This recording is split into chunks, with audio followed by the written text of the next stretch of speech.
விலங்குகள் ஊருக்குள் வருவது ஒருபுறம் எனில் அவற்றை காட்டுக்குள் திரும்ப அனுப்பவும் மீண்டும் வராமல் தடுக்கவும் நடவடிக்கை எடுக்க வேண்டிய வனத்துறை என்ன செய்கிறது என்ற கேள்வி பல நேரங்களில் எழுப்பப்படுகின்றன.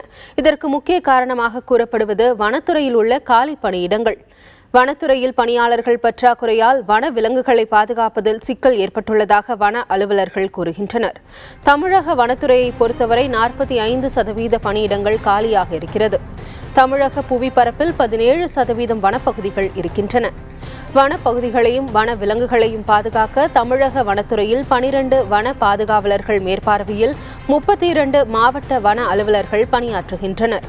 அவர்களுக்கு கீழ் உதவி வன பாதுகாவலர்கள், வனச்சரகர்கள், வனவர், வனக்காவலர்கள் பணிபுரிகின்றனர்.